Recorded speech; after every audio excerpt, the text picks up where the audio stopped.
Okay, what was your assessment of tonight's performance, Paul?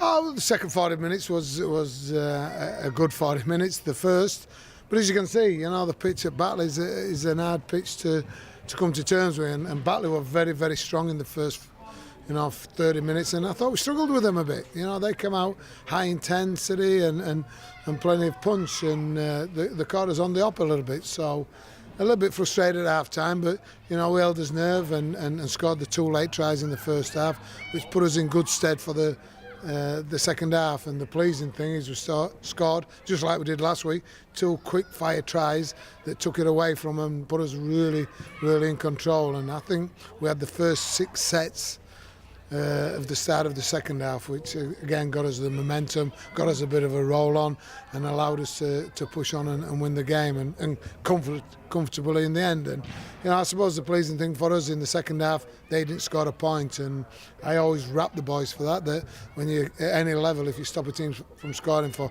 40 minutes, it's quite an outstanding achievement. So pleased in the end. It's been tough, but we've got the result, and that's the most important thing. Yeah, I guess when you're sort of defending a slope such as this, is it a case of damage limitation in the first half, just trying to keep it to a minimum? Yeah, and it's about being smart, and I don't think we were smart until that last 5 or 6 minutes in the first half.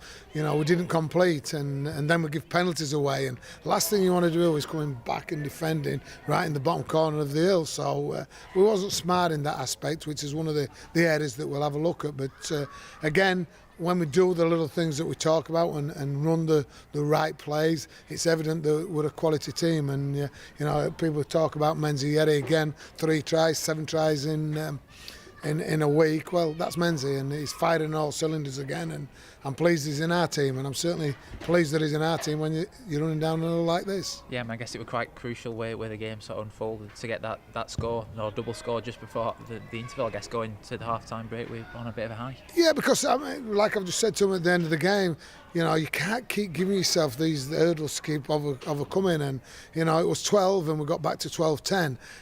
If it had been 16 or 20, then it'd have got a little bit harder for us, and we just need to be respectful of that. But we didn't, we're keeping his composure, which is something that I suppose we can take the positives out of it. We're not panicking. Even when a team gets to 12 in front, we don't panic. We go back to the basics, and then we build ourselves back into the game. I'd much prefer to start building the game right, but we're still not there yet. We're not firing on all cylinders for 80 minutes, and that's what I'm looking for. I'm looking for perfection for 80 minutes. Will I ever get it?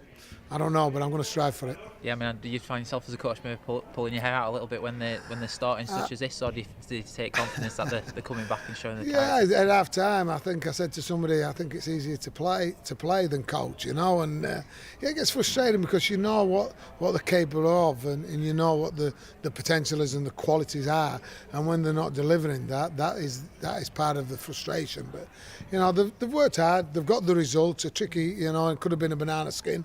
But we're relieved, and the boys have earned a long weekend.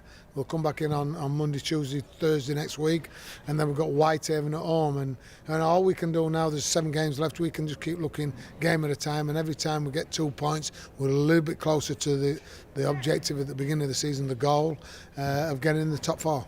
I guess playing on a Friday night, do you see that as a bit of an advantage as well, to maybe send a message out to the other teams that are challenging for the top 4?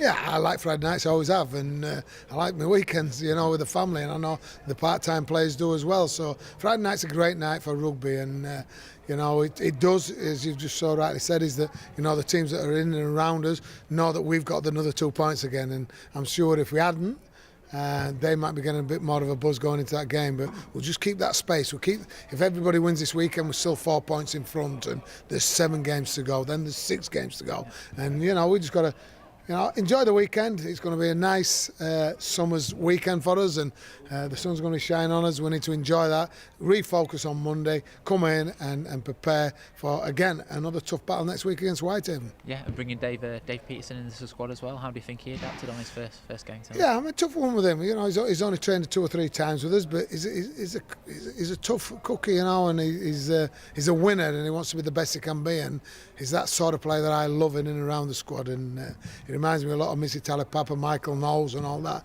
and people don't like playing against them sort of players because they are the fierce competitors and they want to win, whether it's a tackle, whether it's a run, or it's the game at the end of the day. But yeah, he's going to be good for us, and I've enjoyed this week, and I'm sure we've got more to come.